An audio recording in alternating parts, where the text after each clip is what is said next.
श्री रामचंद्र जी के दर्शन के वश में हुए सब नर नारी ऐसे चले मानो प्यासे हाथी हथनी जल को तक कर जा रहे हो। श्री सीताराम जी वन में हैं। मन में ऐसा विचार करके छोटे भाई शत्रुघ्न सहित भरत जी पैदल ही चले जा रहे हैं। उनका स्नेह देखकर लोग प्रेम में मग्न हो गए और सब घोड़े हाथी रथों को छोड़कर उनसे उतरकर पैदल चलने लगे। तब श्री राम जी की माता कौसल्या जी भरत जी के पास जाकर और अपनी पालकी उनके समीप खड़ी करके कोमल वाणी से बोली, हे बेटा, माता बलैया लेती है, तुम रथ पर चढ़ जाओ, नहीं तो सारा प्यारा परिवार दुखी हो जाएगा। तुम्हारे पैदल चलने से सभी लोग पैदल चलेंगे। शोक के मारे सब दुबले हो रहे हैं, पैदल रास्ते के योग्य नहीं है।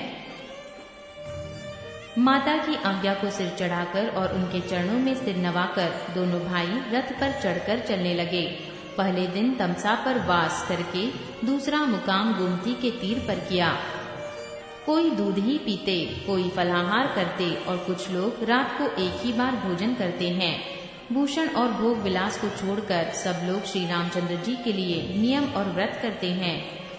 रात भर सई नदी के तीर पर निवास करके सवेरे वहां से चल दिए और सब श्रृंगवेरपुर के समीप जा पहुँचे। निषाद राज ने सब समाचार सुने तो वह दुखी होकर हृदय में विचार करने लगा, क्या कारण है जो भरत वन को जा रहे हैं? मन में कुछ कपट भाव अवश्य है। यदि मन में कुटिलता न होती तो साथ में सेना क्यों ले चले हैं? समझते हैं कि छोटे भाई लक्ष्मण सहित श्री राम को मारकर सुख से निष्कंटक राज्य करूंगा। भरत ने हृदय में राजनीति को स्थान नहीं दिया, तब तो कलंक ही लगा था, अब तो जीवन से ही हाथ धोना पड़ेगा। संपूर्ण देवता और दैत्य वीर जुट जाएं तो भी श्री राम जी को रण में जीतने वाला कोई नहीं है।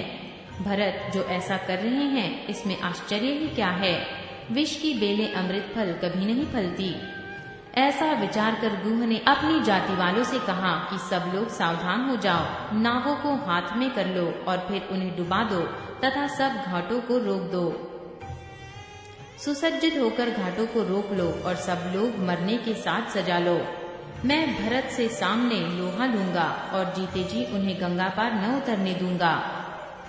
युद्ध में मरण, फिर गंगा जी का तट, श्री राम जी का काम और क्षणभंगर शरीर। भरत श्री राम जी के भाई और राजा और मैं नीच सेवक, बड़े भाग्य से ऐसी मृत्यु मिलती है।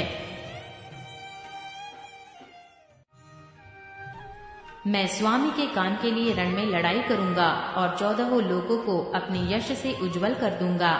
श्री रघुनाथ जी के निमित्त प्राण त्याग दूंगा। मेरे तो दोनों ही हाथों में आनंद के लड्डू है। साधुओं के समाज में जिसकी गिनती नहीं है और श्री राम जी के भक्तों में जिसका स्थान नहीं, वह जगत में पृथ्वी का भार होकर व्यर्थ ही जीता है।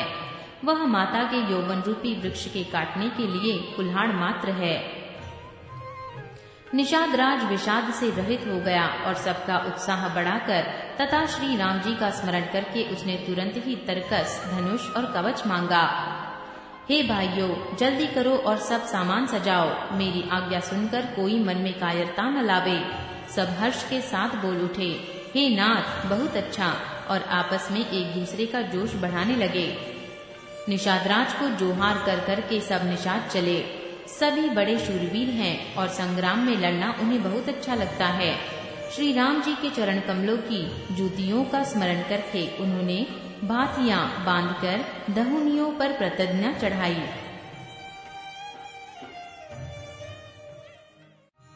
कवच पहनकर सिर पर लोहे का टोप रखते हैं और फरसे, भाले तथा बर्छों को सीधा कर रहे हैं। कोई तलवार के वार रोकने में अत्यंत ही कुशल है। वे ऐसे उमंग में भरे हैं मानो धरती छोड़कर आकाश में कूद रहे हों। अपना अपना साथ समाज बनाकर उन्होंने जाकर निषादराज गुह को जोहार दी। निषादराज ने सुंदर योद्धाओं को देखकर सबको सुयोग जाना और नाम ले लेकर सबका सम्मान किया। हे भाइयों, धोखा न लाना, आज मेरा बड़ा भारी काम है। यह सुनकर सब योद्धा बड़े जोश के साथ बोल उठे, हे वीर, अधीर मत हो। हे नाथ, श्री रामचंद्र जी के प्रताप से और आपके बल से हम लोग भरत की सेना को बिना वीर और बिना घोड़े के कर देंगे। जीते जी पीछे पांव न रखेंगे, पृथ्वी को ऋण मुन्मयी कर देंगे। निषादराज ने वीरों का बढ़िया दल देखकर कहा, जुझाऊ ढोल बजाओ। इतना कहते ही बाईं ओर चीख हुई। शकुन विचारने वालों ने कहा कि खेत सुंदर है। एक बूढ़े ने शकुन विचार कर कहा, भरत से मिल लीजिए, उनसे लड़ाई नहीं होगी। भरत श्री रामचंद्र जी को मनाने जा रहे हैं। शकुन ऐसा कह रहा है कि विरोध नहीं है। यह सुनकर निषादराज गुह ने कहा, बूढ़ा ठीक कह रहा है। जल्दी में कोई काम करके मूर्ख लोग पछताते हैं। भरत जी का शील स्वभाव बिना समझे और बिना जाने युद्ध करने में हित की बहुत बड़ी हानि है। अतएव हे वीरों, तुम लोग इकट्ठे होकर सब घाटों को रोक लो। मैं जाकर भरत जी से मिलकर उनका भेद लेता हूँ। उनका भाव मित्र है या शत्रु का या उदासीन का, यह जानकर तब आकर वैसा प्रबंध करूँगा। उनके सुंदर स्वभाव से मैं उनके स्नेह को पहचान लूंगा।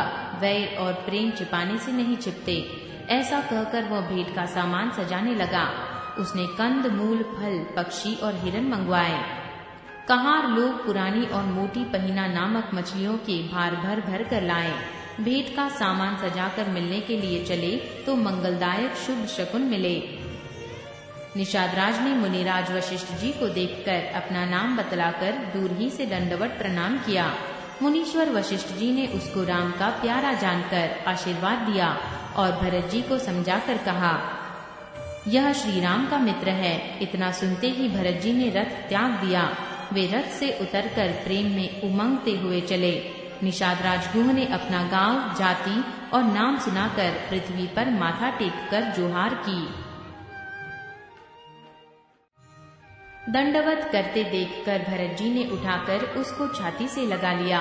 हृदय में प्रेम समाता नहीं है, मानो स्वयं लक्ष्मण जी से भेंट हो गई हो। भरत जी गुह को अत्यंत प्रेम से गले लगा रहे हैं। प्रेम की रीति को सब लोग सिहा रहे हैं। मंगल की मूल धन्य धन्य की ध्वनि करते देवता उसकी सराहना करते हुए फूल बरसा रहे हैं। जो लोक और वेद दोनों में सब प्रकार से नीचा माना जाता है, जिसकी छाया के छू जाने से भी स्नान करना होता है, उसी निषाद से अकवार भरकर श्री रामचंद्र जी के छोटे भाई भरत जी शरीर में पुलकावली से परिपूर्ण हो मिल रहे हैं। जो लोग राम राम कहकर जभाई लेते हैं, पापों के समूह उनके सामने नहीं आते। फिर इस गुह को तो स्वयं श्री रामचंद्र जी ने हृदय से लगा लिया और कुल समेत इसे जगत पावन बना दिया। कर्मनाशा नदी का जल गंगा जी में पड़ जाता है, तब कहिए उसे कौन सिर पर धारण नहीं करता। जगत जानता है कि उल्टा नाम जपते जपते वाल्मीकि जी ब्रह्म के समान हो गए। मूर्ख और पामर चांडाल, शबर, खस, यवन, कोल और किरात भी राम नाम कहते ही परम पवित्र और त्रिभुवन में विख्यात हो जाते हैं। इसमें कोई आश्चर्य नहीं है। युग युगांतर से यही रीति चली आ रही है। श्री रघुनाथ जी ने किसको बड़ाई नहीं दी। इस प्रकार देवता राम नाम की महिमा कह रहे हैं और उसे सुन सुनकर अयोध्या के लोग सुख पा रहे हैं। राम सखा निषादराज से प्रेम के साथ मिलकर भरत जी ने कुशल मंगल और क्षेम पूछी। भरत जी का शील और प्रेम देखकर निषाद उस समय विदेह हो गया। उसके मन में संकोच, प्रेम और आनंद इतना बढ़ गया कि वह खड़ा खड़ा टकटकी लगाए भरत जी को देखता रहा। फिर धीरज धरकर भरत जी के चरणों की वंदना करके प्रेम के साथ हाथ जोड़कर विनती करने लगा, हे प्रभु, कुशल के मूल आपके चरण कमलों के दर्शन कर मैंने तीनों कालों में अपना कुशल जान लिया।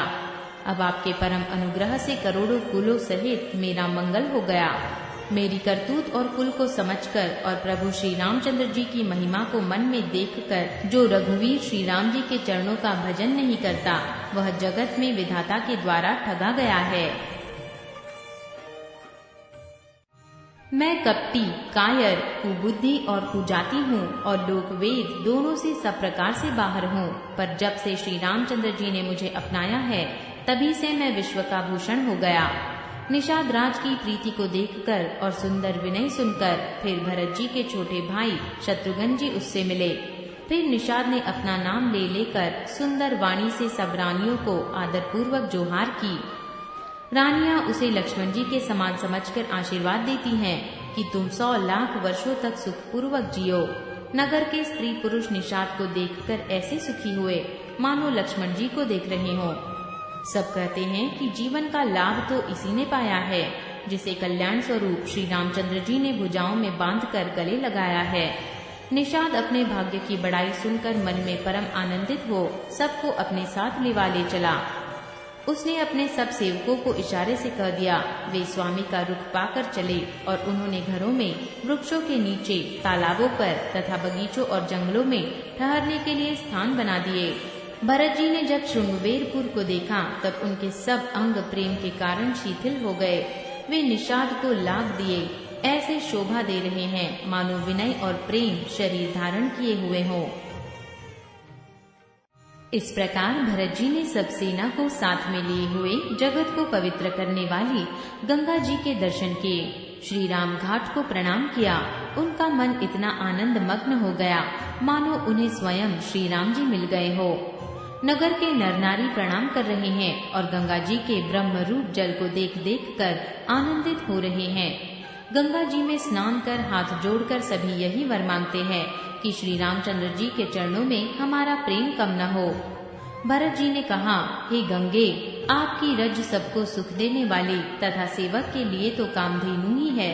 मैं हाथ जोड़कर यही वरदान मांगता हूँ कि श्री सीताराम जी के चरणों में मेरा स्वाभाविक प्रेम हो। इस प्रकार भरत जी स्नान कर और गुरु जी की आज्ञा पाकर तथा यह जानकर कि सब माताएं स्नान कर चुकी हैं, डेरा उठा ले चले। लोगों ने जहाँ तहाँ डेरा डाल दिया। भरत जी ने सभी का पता लगाया कि सब लोग आकर आराम से टिक गए हैं या नहीं। फिर देव पूजन करके आज्ञा पाकर दोनों भाई श्री रामचंद्र जी की माता कौशल्या जी के पास गए। चरण दबाकर और कोमल वचन कह कर भरत जी ने सब माताओं का सत्कार किया। फिर भाई शत्रुघ्न को माताओं की सेवा सौंपकर आपने निषद को बुला लिया। सखा निषादराज के हाथ से हाथ मिलाए हुए भरत जी चले। प्रेम कुछ थोड़ा नहीं है जिससे उनका शरीर शिथिल हो रहा है। भरत जी सखा से पूछते हैं कि मुझे वह स्थान दिखलाओ और नेत्र और मन की जलन कुछ ठंडी करो जहाँ सीता जी, श्री राम जी और लक्ष्मण रात को सोए थे। ऐसा कहते ही उनके नेत्रों के कोयों में जल भर आया। भरत जी के वचन सुनकर निषाद को बड़ा विषाद हुआ। वह तुरंत ही उन्हें वहां ले गया जहाँ पवित्र अशोक के वृक्ष के नीचे श्री राम जी ने विश्राम किया था। भरत जी ने वहां अत्यंत प्रेम से आदर पूर्वक दंडवत प्रणाम किया। कुशों की सुंदर साथरी देखकर उसकी प्रदक्षिणा करके प्रणाम किया। श्री रामचंद्र जी के चरण चिन्हों को रज आंखों में लगाए। प्रेम की अधिकता कहते नहीं बनती। भरत जी 2-4 स्वर्ण बिंदु देखे तो उनके सीता जी के समान समझकर सिर पर रख लिया। उनके नेत्र जल से भरे और हृदय में ग्लानि भरी है। वे सखा से सुंदर वाणी में ये वचन बोले, ये स्वर्ण के कण या तारे भी सीता जी के विरह से ऐसे श्रीहत एवं कांतिहीन हो रहे हैं। अयोध्या के नर नारी विलीन हो रहे हैं। जिन सीता जी के पिता राजा जनक हैं, इस जगत में भोग और योग दोनों ही जिनकी मुट्ठी में है, उन जनक जी को मैं किसकी उपमा दूं? सूर्य कुल के सूर्य राजा दशरथ जी जिनके ससुर हैं, जिनको अमरावती के स्वामी इंद्र भी सिहाते थे, और प्रभु श्री रघुनाथ जी जिनके प्राणनाथ हैं, जो इतने बड़े हैं कि जो कोई भी बड़ा होता है वह श्री रामचंद्र जी की बड़ाई से ही होता है। उन श्रेष्ठ पतिव्रता स्त्रियों में शिरोमणि सीता जी की साथरी देखकर मेरा हृदय हहरहा कर फट नहीं जाता। हे शंकर, यह वज्र से भी अधिक कठोर है। मेरे छोटे भाई लक्ष्मण बहुत ही सुंदर और प्यार करने योग्य हैं। ऐसे भाई न तो किसी के हुए, न है, न होने को ही है। जो लक्ष्मण अवध के लोगों को प्यारे, माता पिता के दुलारे और श्री सीताराम जी के प्राण प्यारे हैं, जिनकी कोमल मूर्ति और सुकुमार स्वभाव है, जिनके शरीर में कभी गर्म हवा भी नहीं लगी, वे वन में सब प्रकार की विपत्तियां सह रहे हैं। हाय, इस मेरी छाती ने करोड़ों वज्रों का भी निरादर कर दिया। श्री रामचंद्र जी ने जन्म लेकर जगत को प्रकाशित कर दिया। वे रूप, शील, सुख और समस्त गुणों के समुद्र है। पूर्वासी, कुटुंबी, गुरु, पिता, माता सभी को श्री राम जी का स्वभाव सुख देने वाला है। शत्रु भी श्री राम जी की बड़ाई करते हैं। बोलचाल, मिलने के ढंग और विनय से वे मन को हर लेते हैं।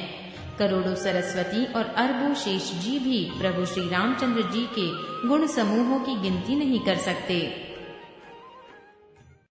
जो सुख स्वरूप रघुवंश शिरोमणि श्री रामचंद्र जी मंगल और आनंद के भंडार है, वे पृथ्वी पर कुशा बिछाकर सोते हैं। विधाता की गति बड़ी ही बलवान है। श्री रामचंद्र जी ने कानों से भी कभी दुख का नाम नहीं सुना। महाराज स्वयं जीवन वृक्ष की तरह उनकी सार संभाल किया करते थे। सब माताएं भी रात दिन उनकी ऐसी सार संभाल करती थीं, जैसे पलक नेत्रों की और सांप अपनी मणि की करते हैं। वहीं श्री रामचंद्र जी अब जंगलों में पैदल फिरते हैं और कंदमूल तथा फल फूलों का भोजन करते हैं। अमंगल की मूल कैकेयी को धिक्कार है, जो अपने प्राण प्रियतम पति से भी प्रतिकूल हो गई। मुझ पापों के समुद्र और अभागे को धिक्कार है, जिसके कारण ये सब उत्पात हुए। विधाता ने मुझे कुल का कलंक बनाकर पैदा किया और कुमाता ने मुझे स्वामी द्रोही बना दिया। यह सुनकर निषादराज प्रेम पूर्वक समझाने लगा, हे नाथ, आप व्यर्थ विषाद किस लिए करते हैं? श्री रामचंद्र जी आपको प्यारे हैं और आप श्री रामचंद्र जी को प्यारे हैं। यही निचोड़ है। दोष तो प्रतिकूल विधाता को है। प्रतिकूल विधाता की करनी बड़ी कठोर है, जिसने माता कैकेयी को बावली बना दिया। उस रात को प्रभु श्री रामचंद्र जी बार बार आदर पूर्वक आपकी बड़ी सराहना करते थे। तुलसीदास जी कहते हैं, श्री रामचंद्र जी को आपके समान अतिशय प्रिय और कोई नहीं है। मैं सौगंध खाकर कहता हूँ, परिणाम में मंगल होगा। यह जानकर आप अपने हृदय में धैर्य धारण कीजिए। श्री रामचंद्र जी अंतर्यामी तथा संकोच, प्रेम और कृपा के धाम है। यह विचार कर और मन में दृढ़ता लाकर चलिए और विश्राम कीजिए। सखा के वचन सुनकर हृदय में धीरज धरकर श्री रामचंद्र जी का स्मरण करते हुए भरत जी डेरे को चले। नगर के सारे स्त्री पुरुष यह समाचार पाकर बड़े आतुर होकर उस स्थान को देखने लगे। वे उस स्थान की परिक्रमा करके प्रणाम करते हैं और कैकेयी को बहुत दोष देते हैं। नेत्रों में जल भर भर लेते हैं और प्रतिकूल विधाता को दूषण देते हैं। कोई भरत जी के स्नेह की सराहना करते हैं और कोई कहते हैं कि राजा ने अपना प्रेम खूब निभाया। सब अपनी निंदा करके निषाद की प्रशंसा करते हैं। उस समय के विमोह और विषाद को कौन कह सकता है। इस प्रकार रात भर सब लोग जागते रहे। सवेरा होते ही खेवा लगा। सुंदर नाव पर गुरुजी को चढ़ाकर फिर नई नाव पर सब माताओं को चढ़ाया। 4 घड़ी में सब गंगा जी के पार उतर गए। तब भरत जी ने उतरकर सबको संभाला। प्रातः काल की क्रियाओं को करके माता के चरणों की वंदना कर और गुरुजी को सिर नवाकर भरत जी ने निषाद गणों को आगे कर लिया और सेना चला दी। निषादराज को आगे करके पीछे सब माताओं की पालकियां चलाई। छोटे भाई शत्रुघ्न जी को बुलाकर उनके साथ कर दिया। फिर ब्राह्मणों सहित गुरुजी ने गमन किया। तदंतर आपने गंगा जी को प्रणाम किया और लक्ष्मण सहित श्री सीताराम जी का स्मरण किया। भरत जी पैदल ही चले। उनके साथ कोतल घोड़े बागडोर से बंधे हुए चले जा रहे हैं। उत्तम सेवक बार बार कहते हैं कि हे नाथ, आप घोड़े पर सवार हो जाइए। श्री रामचंद्र जी तो पैदल ही गए और हमारे लिए रथ, हाथी और घोड़े बनाए गए हैं। मुझे उचित तो ऐसा ही है कि मैं सिर के बल चलकर जाऊं। सेवक का धर्म सबसे कठिन होता है। भरत जी की दशा देखकर और कोमल वाणी सुनकर सब सेवकगण ग्लानि के मारे गले जा रहे हैं।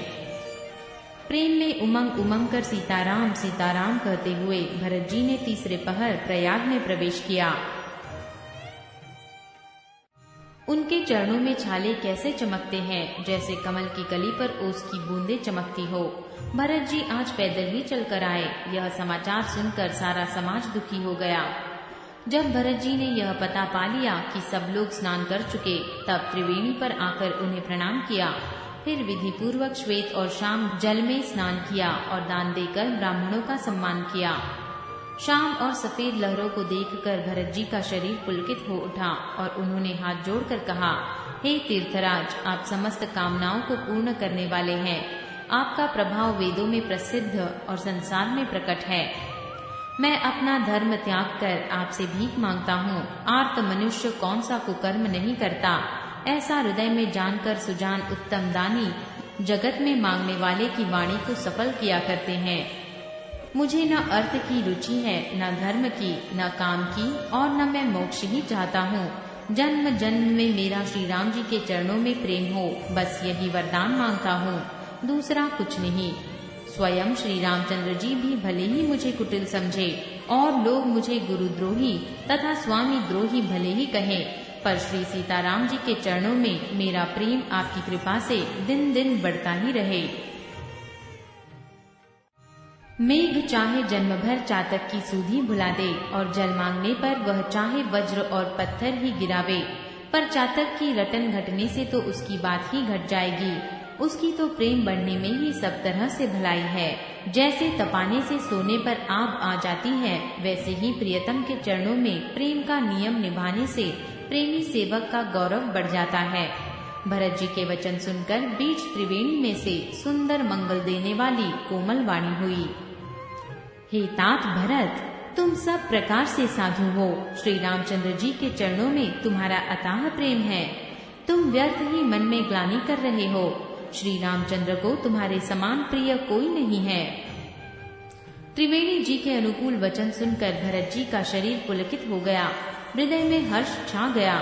भरत जी धन्य है कहकर देवता हर्षित होकर फूल बरसाने लगे। तीर्थराज प्रयाग में रहने वाले वानप्रस्थ, ब्रह्मचारी, गृहस्थ और उदासीन सब बहुत ही आनंदित है और 10-5 मिलकर आपस में कहते हैं कि भरत जी का प्रेम और शील पवित्र और सच्चा है। श्री रामचंद्र जी के सुंदर गुण समूहों को सुनते हुए वे मुनि श्रेष्ठ भरत जी के पास आए। मुनि ने भरत जी को दंडवत प्रणाम करते देखा और उन्हें अपना मूर्तिमान सौभाग्य समझा। उन्होंने दौड़कर भरत जी को उठाकर हृदय से लगा लिया और आशीर्वाद देकर कृतार्थ किया। मुनि ने उन्हें आसन दिया। वे सिर नवाकर इस तरह बैठे मानो भागकर संकोच के घर में घुस जाना चाहते हैं। उनके मन में यह बड़ा सोच है कि मुनि कुछ पूछेंगे। भरत जी के शील और संकोच को देखकर ऋषि बोले, भरत सुनो, हम सब खबर पा चुके हैं। विधाता के कर्तव्य पर कुछ वश नहीं चलता। माता की करतूत को समझकर तुम हृदय में ग्लानि मत करो। हे तात, कैकेयी का कोई दोष नहीं है। उसकी बुद्धि तो सरस्वती बिगाड़ गई थी। यह कहते भी कोई भला न कहेगा, क्योंकि लोक और वेद दोनों ही विद्वानों को मान्य है। किंतु हे तात, तुम्हारा निर्मल यश गाकर तो लोक और वेद दोनों बड़ाई पावेंगे। यह लोक और वेद दोनों को मान्य है और सब यही कहते हैं कि पिता जिसको राज्य दे वही पाता है। राजा सत्यव्रती थे, तुमको बुलाकर राज्य देते तो सुख मिलता, धर्म रहता और बड़ाई होती। सारे अनर्थ की जड़ तो श्री रामचंद्र जी का वनगमन है, जिसे सुनकर समस्त संसार को पीड़ा हुई। वह श्री राम का वनगमन भी भाविवश हुआ। बेसमझ रानी तो भाविवश कुचाल करके अंत में पछताई। उसमें भी तुम्हारा कोई तनिक सा भी अपराध कहे तो वह अधम, अज्ञानी और असाधु है। यदि तुम राज्य करते तो भी तुम्हें दोष न होता। सुनकर श्री रामचंद्र जी को भी संतोष ही होता। हे भरत, अब तो तुमने बहुत ही अच्छा किया।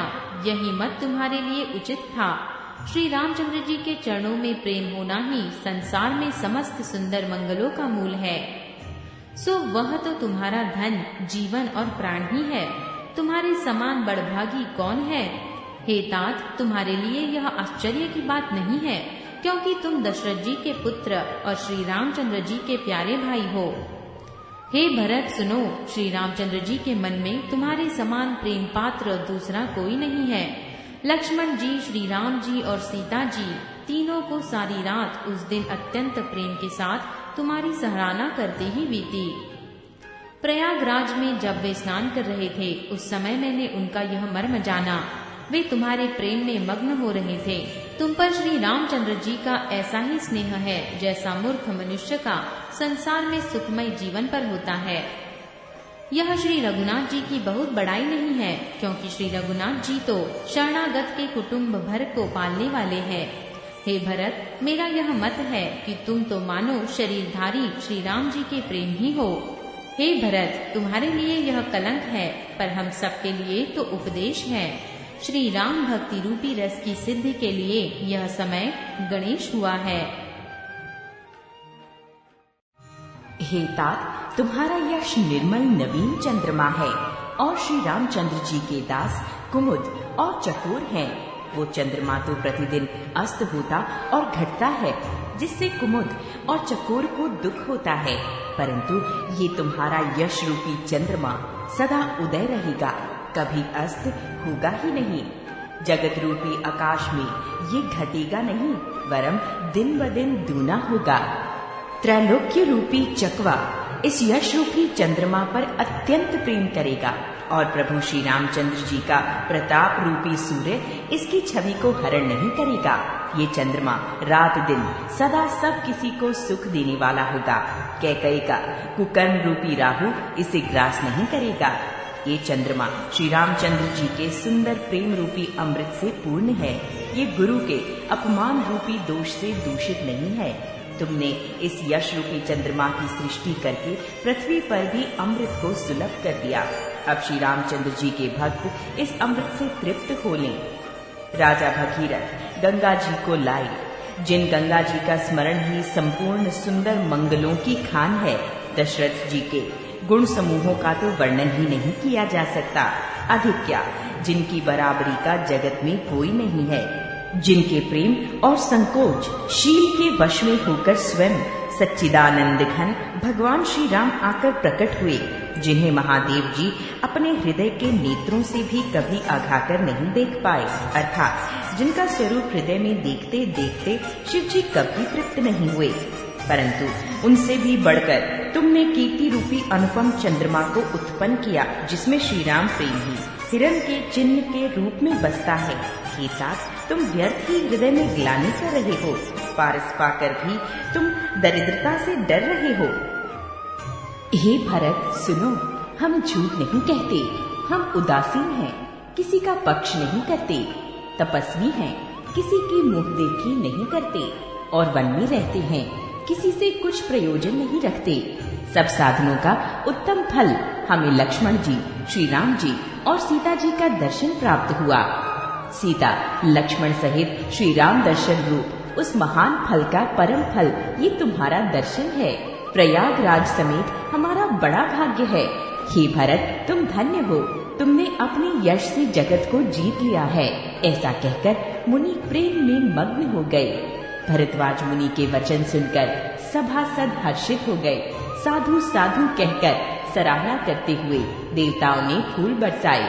आकाश में और प्रयागराज में धन्य धन्य की ध्वनि सुन सुनकर भरत जी प्रेम में मग्न हो रहे हैं। भरत जी का शरीर पुलकित है, हृदय में श्री सीताराम जी हैं और कमल के समान नेत्र प्रेमाश्रुओं के जल से भरे हैं।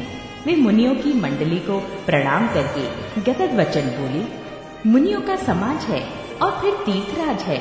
यहाँ सच्ची सौगंध खाने से भी भरपूर हानि होती है। इस स्थान में यदि कुछ बनाकर कहा जाए तो इसके समान कोई बड़ा पाप और नीचता न होगी। मैं सच्चे भाव से कहता हूँ, आप सर्वज्ञ हैं और श्री रघुनाथ जी हृदय के भीतर की जानने वाले हैं। मैं कुछ भी असत्य कहूँगा तो आपसे और उनसे छिपा नहीं रह सकता। मुझे माता कैकेयी की करने का कुछ भी सोच नहीं है और न मेरे मन में इसी बात का दुख है कि जगत मुझे नीच समझेगा, कि मेरा परलोक बिगड़ जाएगा, और न पिताजी के मरने का ही मुझे शोक है, क्योंकि उनका सुंदर पुण्य और सुयश विश्व भर में सुशोभित है। उन्होंने श्री राम लक्ष्मण सरीखे पुत्र पाए, फिर जिन्होंने श्री रामचंद्र जी के विरह में अपने क्षणभंगुर शरीर को त्याग दिया, ऐसे राजा के लिए सोच करने का कौन प्रसंग है। सोच इसी बात का है कि श्री राम जी, लक्ष्मण जी और सीता जी पैरों में बिना जूती के मुनियों का वेश बनाए वन वन में फिरते हैं।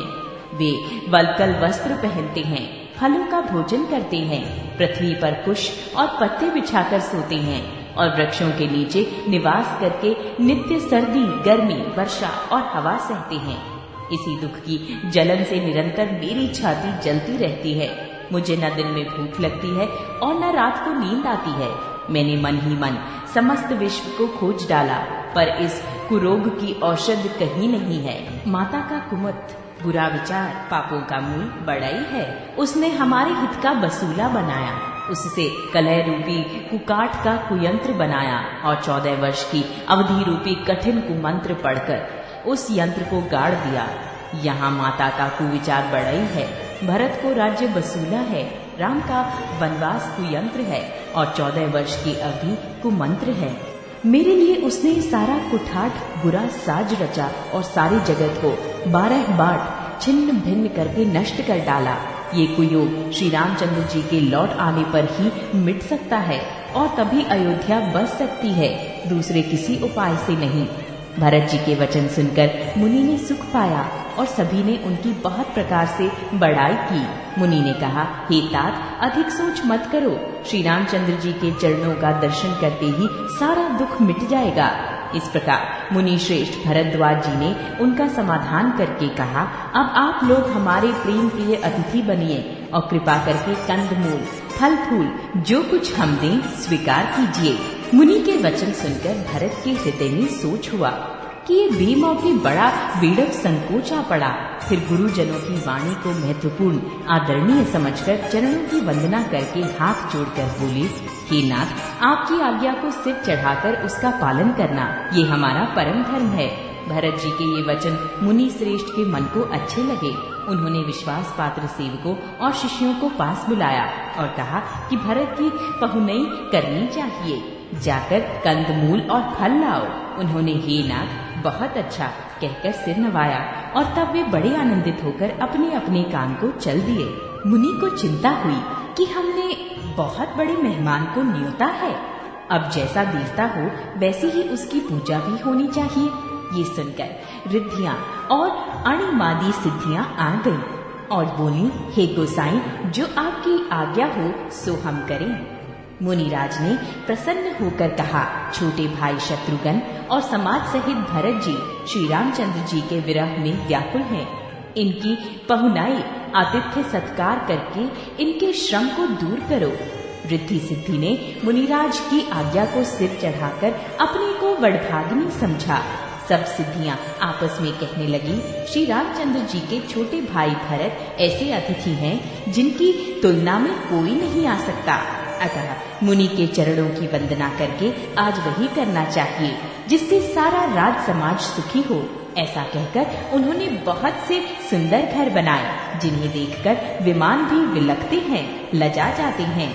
उन घरों में बहुत से भोग, इंद्रियों के विषय और ऐश्वर्य ठाट बाट का सामान भरकर रख दिया, जिन्हें देखकर देवता भी ललचा गए। दासी दास सब प्रकार की सामग्री लिए हुए मन लगाकर उनके मनों को देखते रहते हैं, अर्थात उनके मन की रुचि के अनुसार करते रहते हैं। जो सुख के समान स्वर्ग में भी स्वप्न में भी नहीं है, ऐसे सब सामान सिद्धियों ने पल भर में सज दिए।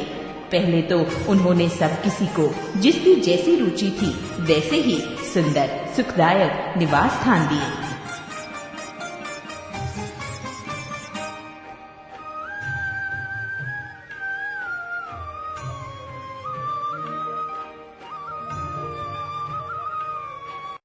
उस वृक्ष को पहचान कर जो उसके पास जाए तो उसकी छाया ही सारी चिंताओं का नाश करने वाली है। राजा रंक भले बुरे जगत में सभी उससे मांगते ही मनचाही वस्तु पाते हैं। गुरु और स्वामी का सब प्रकार से स्नेह देखकर मेरा शोभ मिट गया, मन में कुछ भी संदेह नहीं रहा। हे दया की खान, अब वही कीजिए जिससे दास के लिए प्रभु के चित्त में शोभ न हो। जो सेवक स्वामी को संकोच में डालकर अपना भला चाहता है उसकी बुद्धि नीच है। सेवक का हित तो इसमें ही है, वह समस्त सुखों और लोभों को छोड़कर स्वामी की सेवा ही करे। हे नाथ, आपके लौटने में सभी का स्वार्थ है और आपकी आज्ञा पालन करने में करोड़ों प्रकार से कल्याण है।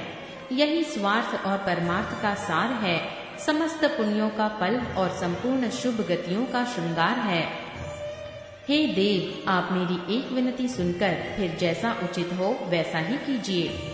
राज तिलक की सब सामग्री सजाकर लाई गई है, जो प्रभु का मन माने तो उसे सफल कीजिए। छोटे भाई शत्रुघ्न समेत मुझे वन में भेज दीजिए और सबको सनाथ कीजिए, नहीं तो किसी तरह भी हे नाथ लक्ष्मण और शत्रुघ्न दोनों भाइयों को लौटा दीजिए और मैं आपके साथ चलूं। अथवा हम तीनों भाई वन चले जाएं और हे श्री रघुनाथ जी आप श्री सीता जी सहित लौट जाइए। हे दया सागर, जिस प्रकार से प्रभु का मन प्रसन्न हो वही कीजिए। हे देव, आपने सारा भार मुझ पर रख दिया, पर मुझ में न तो नीति का विचार है न धर्म का। मैं तो अपने स्वार्थ के लिए सब बातें कह रहा हूँ। आर्थ मनुष्य के चित्त में चेत नहीं रहता। स्वामी की आज्ञा सुनकर जो उत्तर दे, ऐसे सेवक को देखकर लज्जा भी लजा जाती है। मैं अवगुणों का ऐसा अथाह समुद्र हूँ, किंतु स्वामी साधु कहकर मुझे सराहते रहे। हे कृपालु, अब तो वही मत मुझे भाता है जिससे स्वामी का मन संकोच न पावे। प्रभु के चरणों की शपथ है, मैं सत्य भाव से कहता हूँ, जगत के कल्याण के लिए एक यही उपाय है। प्रसन्न मन से संकोच त्याग कर प्रभु जिसे जो आज्ञा देंगे उसे सब लोग सिर चढ़ा चढ़ा कर करेंगे और सब उपद्रव और उलझने मिट जाएंगी। भरत जी के पवित्र वचन सुनकर देवता हर्षित हुए और साधु साधु कहकर सराहना करते हुए देवताओं ने फूल बरसाए। अयोध्या निवासी असमंजस के वश हो गए। तपस्वी तथा वनवासी लोग मन में परम आनंदित हुए, किंतु संकोची श्री रघुनाथ जी चुप ही रह गए। प्रभु की यह स्थिति देख सारी सभा सोच में पड़ गई। उसी समय जनक जी के दूत आए। यह सुनकर मुनि वशिष्ठ जी ने उन्हें तुरंत बुलवा लिया। उन्होंने प्रणाम करके श्री रामचंद्र जी को देखा। उनका वेश देखकर वे बहुत ही दुखी हुए। मुनि श्रेष्ठ वशिष्ठ जी ने दूतों से बात पूछी कि राजा जनक का कुशल समाचार कहो।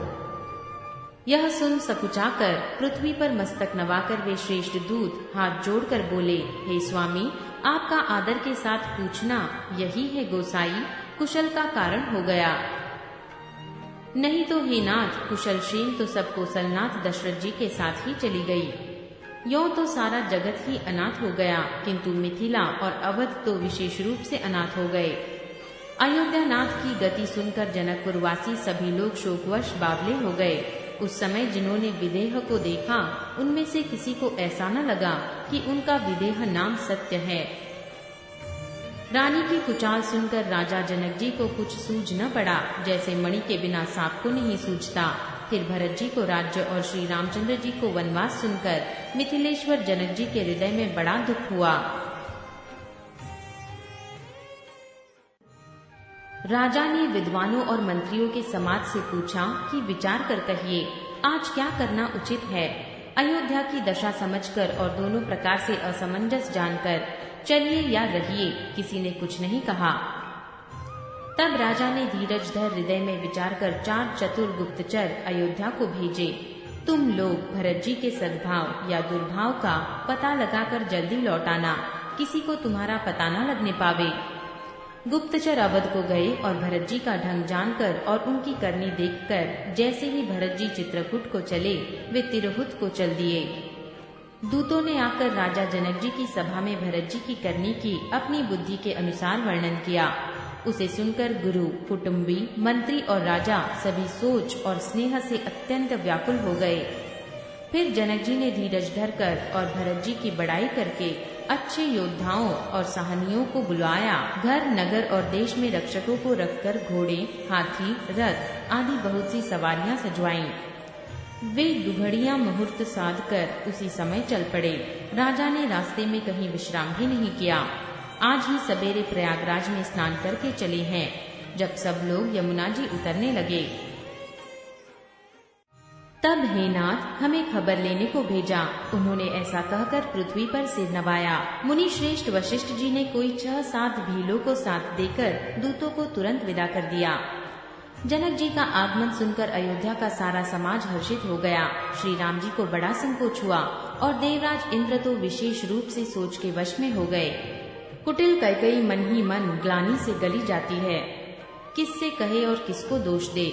और सब नर नारी मन में ऐसा विचार कर प्रसन्न हो रहे हैं कि अच्छा हुआ जनक जी के आने से 4 कुछ दिन और रहना हो गया। इस तरह वह दिन भी बीत गया। दूसरे दिन प्रातः काल सब कोई स्नान करने लगे। स्नान करके सब नर नारी गणेश जी, गौरी जी, महादेव जी और सूर्य भगवान की पूजा करते हैं। फिर लक्ष्मीपति भगवान विष्णु के चरणों की वंदना करके दोनों हाथ जोड़कर आंचल पसारकर विनती करते हैं कि श्री राम जी राजा हो, जानकी जी रानी हो तथा राजधानी अयोध्या आनंद की सीमा होकर। फिर समाज सहित सुखपूर्वक बसे और श्री राम जी भरत जी को युवराज बनावे। हे देव, इस सुख रूपी अमृत से सींचकर सब किसी को जगत में जीने का लाभ दीजिए। गुरु, समाज और भाइयों समेत श्री राम जी का राज्य अवधपुरी में हो और श्री राम जी के राजा रहते ही हम लोग अयोध्या में मरे, सब कोई यही मांगते हैं। अयोध्या वासियों की प्रेममयी वाणी सुनकर ज्ञानी मुनि भी अपने योग और वैराग्य की निंदा करते हैं। अवधवासी इस प्रकार नित्य कर्म करके श्री राम जी को पुलकित शरीर हो प्रणाम करते हैं। ऊंच नीच और मध्यम सभी श्रेणियों की स्त्री पुरुष अपने अपने भाव के अनुसार श्री राम जी का दर्शन प्राप्त करते हैं। श्री रामचंद्र जी सावधानी के साथ सबका सम्मान करते हैं और सभी कृपानिधान श्री रामचंद्र जी की सराहना करते हैं। श्री राम जी की लड़कपन से ही यह बान है कि वे प्रेम को पहचानकर नीति का पालन करते हैं। श्री रघुनाथ जी शील और संकोच के समुद्र हैं। वे सुंदर मुख के, सुंदर नेत्र वाले और सरल स्वभाव हैं। श्री राम जी के गुण समूहों को कहते कहते सब लोग प्रेम में भर गए और अपने भाग्य की सराहना करने लगे कि जगत में हमारे समान पुण्य की बड़ी पूंजी वाले थोड़े ही हैं, जिन्हें श्री राम जी अपना करके जानते हैं। उस समय सब लोग प्रेम में मग्न हैं। इतने में ही मिथिलापति जनक जी को आते हुए सुनकर सूर्य कुल रूपी कमल के सूर्य श्री रामचंद्र जी सभा सहित आदर पूर्वक जल्दी से उठ खड़े हुए। भाई, मंत्री, गुरु और पुरवासियों को साथ लेकर श्री रघुनाथ जी आगे चले। जनक जी ने ज्यों ही पर्वत श्रेष्ठ कामदनाथ को देखा त्यों ही प्रणाम करके उन्होंने रथ छोड़ दिया। श्री राम जी के दर्शन की लालसा और उत्साह के कारण किसी को रास्ते की थकावट और क्लेश जरा भी नहीं है। मन तो वहाँ है जहाँ श्री राम और जानकी जी हैं। बिना मन के शरीर के सुख दुख की सूध किसको हो। जनक जी इस प्रकार चले आ रहे हैं। समाज सहित उनकी बुद्धि प्रेम में मतवाली हो रही है। निकट आए देखकर सब प्रेम में भर गए और आदर पूर्वक आपस में मिलने लगे। जनक जी मुनियों के चरणों की वंदना करने लगे और श्री रामचंद्र जी ने ऋषियों को प्रणाम किया। फिर भाइयों समेत श्री राम जी राजा जनक जी से मिलकर उन्हें समाज सहित अपने आश्रम को लिवा चले। श्री राम जी का आश्रम शांत स्वरूप पवित्र जल से परिपूर्ण समुद्र है। जनक जी की सेना मानो करुणा की नदी है, जिसे श्री रघुनाथ जी उस आश्रम रूपी शांत रस के समुद्र में मिलाने के लिए जा रहे हैं। यह करुणा की नदी ज्ञान वैराग्य रूपी किनारों को डुबाती जाती है। शोक भरे वचन नद और नाले हैं जो इस नदी में मिलते हैं और सोच की लंबी सांसें ही वायु के झरोकों से उठने वाली तरंगे हैं जो धैर्य रूपी किनारे के उत्तम वृक्ष को तोड़ रही हैं। भयानक विषाद ही उस नदी की तेज धारा है। भय और भ्रम ही उसके असंख्य भंवर और चक्र है। विद्वान मल्लाह है, विद्या ही बड़ी नाव है, परंतु वे उसे खे नहीं सकते। किसी को उसकी अटकल ही नहीं आती है। वन में विचरने वाले बेचारे कोल किरात ही यात्री हैं जो उस नदी को देखकर हृदय में हार कर थक गए हैं। यह करुणा नदी जब आश्रम समुद्र में जाकर मिली तो मानो वह समुद्र अकुला उठा। दोनों राज समाज शोक से व्याकुल हो गए। किसी को न ज्ञान रहा, न धीरज और न लाज ही रही। राजा दशरथ जी के रूप, गुण और शील की सराहना करते हुए सब रो रहे हैं और शोक समुद्र में डुबकी लगा रहे हैं। शोक समुद्र में डुबकी लगाते हुए सभी स्त्री पुरुष महान व्याकुल होकर सोच कर रहे हैं। वे सब विधाता को दोष देते हुए क्रोध युक्त होकर कह रहे हैं कि प्रतिकूल विधाता ने यह क्या किया। तुलसीदास जी कहते हैं कि देवता, सिद्ध, तपस्वी, योगी और मुनिगणों में कोई भी समर्थ नहीं है जो उस समय विदेह की दशा देखकर प्रेम की नदी को पार कर सके। जहाँ तहाँ श्रेष्ठ मुनियों ने लोगों को अपरिमित उपदेश दिए और वशिष्ठ जी ने विधेय से कहा, हे राजन, आप धैर्य धारण कीजिए। जिन राजा जनक का ज्ञान रूपी सूर्य भव रूपी रात्रि का नाश कर देता है और जिनकी वचन रूपी किरणें मन रूपी कमलों को खिला देती है, क्या मोह और ममता उनके निकट भी आ सकते हैं? यह तो श्री सीताराम जी के प्रेम की महिमा है। विषयी साधक और ज्ञानवान सिद्ध पुरुष जगत में ये 3 प्रकार के जीव वेदों ने बताए हैं। इन तीनों में जिसका चित्त श्री राम जी के स्नेह से सरस रहता है, साधुओं की सभा में उसी का बड़ा आदर होता है। श्री राम जी के प्रेम के बिना ज्ञान शोभा नहीं देता, जैसे कर्णधार के बिना जहाज। वशिष्ठ जी ने विदेहराज को बहुत प्रकार से समझाया। तदंतर सब लोगों ने श्री राम जी के घाट पर स्नान किया। स्त्री पुरुष सब शोक से पूर्ण थे। वह दिन बिना ही जल के बीत गया। पशु पक्षी और हिरणों तक ने कुछ आहार नहीं किया। तब प्रियजनों एवं कुटुंबियों का तो विचार ही क्या किया जाए। निमिराज जनक जी और रघुराज रामचंद्र जी तथा दोनों ओर के समाज ने दूसरे दिन सवेरे स्नान किया और सब बड़ के वृक्ष के नीचे जा बैठे। सबके मन उदास और शरीर दुबले हैं। जो दशरथ जी की नगरी अयोध्या के रहने वाले और जो मिथिलापति जनक जी के नगर जनकपुर के रहने वाले ब्राह्मण थे, तथा सूर्य वंश के गुरु वशिष्ठ जी तथा जनक जी के पुरोहित शतानंद जी, जिन्होंने सांसारिक अभ्युदय का मार्ग तथा परमार्थ का मार्ग छान डाला था, वे सब धर्म, नीति, वैराग्य तथा विवेक युक्त अनेकों उपदेश देने लगे। विश्वामित्र जी ने पुरानी कथाएं कह कहकर सारी सभा को सुंदर वाणी से समझाया। तब श्री रघुनाथ जी ने विश्वामित्र जी से कहा कि हे नाथ, कल सब लोग बिना जल पिए ही रह गए थे। विश्वामित्र जी ने कहा कि श्री रघुनाथ जी उचित ही कह रहे हैं। 2.5 पहर दिन बीत गया। विश्वामित्र जी का रुख देखकर तिहुराज जनक जी ने कहा, यहाँ अन्न खाना उचित नहीं है। राजा का सुंदर कथन सबके मन को अच्छा लगा। सब आज्ञा पाकर नहाने चले। उसी समय अनेकों प्रकार के बहुत से फल, फूल, पत्ते, मूल आदि बहंगियों और बोझों में भर भर कर वनवासी लोग ले आए। श्री रामचंद्र जी की कृपा से सब पर्वत मनचाही वस्तु देने वाले हो गए।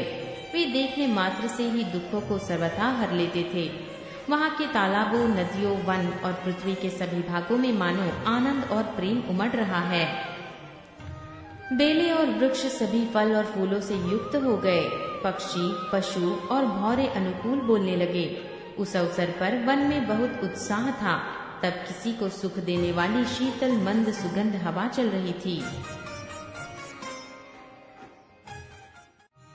वन की मनोहरता वर्णन की नहीं जा सकती, मानो पृथ्वी जनक जी की पहुनाई कर रही है। तब जनकपुरवासी सब लोग नहा नहा कर श्री रामचंद्र जी, जनक जी और मुनि की आज्ञा पाकर सुंदर वृक्षों को देख देख कर प्रेम में भरकर जहाँ तहाँ उतरने लगे। पवित्र, सुंदर और अमृत के समान अनेकों प्रकार के पत्ते, फल, मूल और कंद श्री राम जी के गुरु वशिष्ठ जी ने सबके पास बोझे भर भर कर आदर पूर्वक भेजे। तब वे पितर, देवता, अतिथि और गुरु की पूजा करके फलाहार करने लगे। इस प्रकार 4 दिन बीत गए। श्री रामचंद्र जी को देखकर सभी नर नारी सुखी हैं। दोनों समाजों के मन में ऐसी इच्छा है कि श्री सीताराम जी के बिना लौटना अच्छा नहीं है।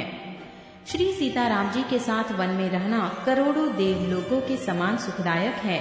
श्री लक्ष्मण जी, श्री राम जी और श्री जानकी जी को छोड़कर जिसको घर अच्छा लगे, विधाता उसके विपरीत है। जब देव सबके अनुकूल हो तभी श्री राम जी के पास वन में निवास हो सकता है।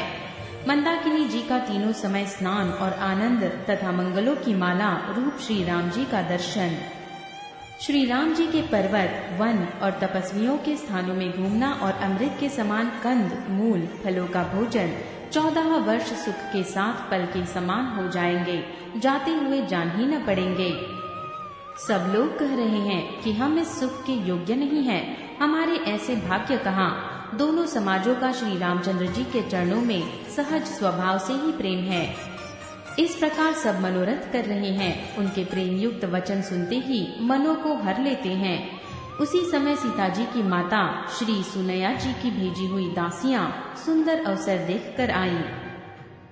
उनसे यह सुनकर कि सीता की सब सासुएं इस समय फुर्सत से हैं, जनक राजा रनिवास उनसे मिलने आया। कौशल्या जी ने आदर पूर्वक उनका सम्मान किया और समयोचित आसन ला कर दिए। दोनों और सबके शील और प्रेम को देखकर और सुनकर कठोर वज्र भी पिघल जाते हैं। शरीर पुलकित और शिथिल हो जाते हैं और नेत्रों में आंसू हैं। सब अपने नखों से जमीन कुरेदने और सोचने लगी। सभी श्री सीताराम जी के प्रेम की मूर्ति सी है, मानो स्वयं करुणा ही बहुत से वेश धारण करके विसुर रही हो। सीता जी की माता सुनैना जी ने कहा, विधाता की बुद्धि बड़ी टेढ़ी है, जो दूध के फेन जैसी कोमल वस्तु को वज्र की टांकी से फोड़ रहा है।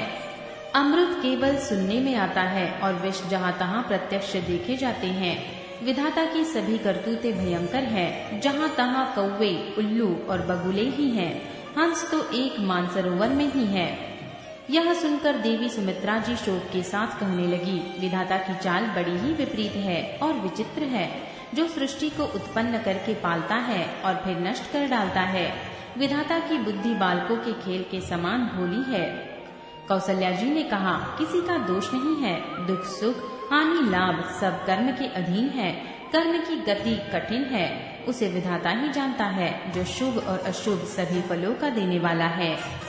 ईश्वर की आज्ञा सभी के सिर पर है। उत्पत्ति, स्थिति और लय तथा अमृत और विष के भी सिर पर है। हे देवी, मोहवश सोच करना व्यर्थ है। विधाता का प्रपंच ऐसा ही अचल और अनादि है।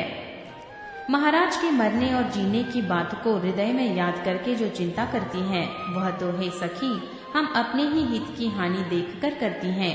सीता जी की माता ने कहा, आपका कथन उत्तम और सत्य है। आप पुण्यात्माओं के सीमारूप अवधपति की ही तो रानी है। कौसल्या जी ने दुख भरे हृदय से कहा, श्री राम लक्ष्मण और सीता वन में जाएं, इसका परिणाम तो अच्छा ही होगा, बुरा नहीं। मुझे तो भरत की चिंता है। ईश्वर के अनुग्रह और आपके आशीर्वाद से मेरे पुत्र और बहुएं गंगा जी के जल के समान पवित्र है। हे सखी, मैंने कभी श्री राम की सौगंध नहीं की, सो आज श्री राम की शपथ करके सत्य भाव से कहती हूँ। भरत के शील, गुण, नम्रता, बड़प्पन, भाईपन, भक्ति, भरोसे और अच्छेपन का वर्णन करने में सरस्वती जी की बुद्धि भी हिचकती है। सीप से कहीं समुद्र उलीचे जा सकते हैं। मैं भरत को सदा कुल का दीपक जानती हूँ। महाराज ने भी बार बार मुझे यही कहा था, सोना कसौटी पर कसे जाने पर और रत्न पारखी के मिलने पर ही पहचाना जाता है। वैसे ही पुरुष की परीक्षा समय पड़ने पर उसके स्वभाव से ही हो जाती है।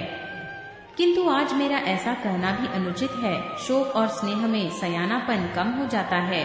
कौसल्या जी की गंगा जी के समान पवित्र करने वाली वाणी सुनकर सब रानियां स्नेह के मारे विकल हो उठी। कौसल्या जी ने फिर धीरज धरकर कहा, हे देवी मिथिलेश्वरी, सुनिए, ज्ञान के भंडार श्री जनक जी की प्रिया, आपको कौन उपदेश दे सकता है। हे रानी, मौका पाकर आप राजा को अपनी ओर से जहाँ तक हो सके समझाकर कहिएगा कि लक्ष्मण को घर रख लिया जाए और भरत वन को जाए। यदि यह राय राजा के मन में जच जाए तो भली भांति खूब विचार कर ऐसा यत्न करे। मुझे भरत का अत्यधिक सोच है।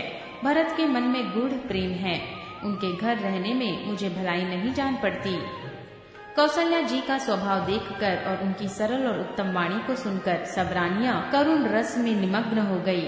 आकाश से पुष्प वर्षा की झड़ी लग गई और धन्य धन्य की ध्वनि होने लगी। सिद्ध योगी और मुनि स्नेह से शिथिल हो गए।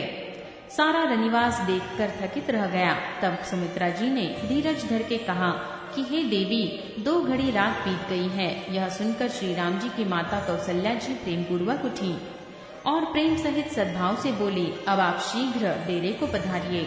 हमारी तो अब ईश्वर ही गति है अथवा मिथिलेश्वर जनक जी सहायक हैं। कौसल्या जी के प्रेम को देखकर और उनके विनम्र वचनों को सुनकर जनक जी की प्रिय पत्नी ने उन्हें पवित्र चरण पकड़ लिए और कहा, हे देवी, आप राजा दशरथ जी की रानी और श्री राम जी की माता है। आपकी ऐसी नम्रता उचित ही है।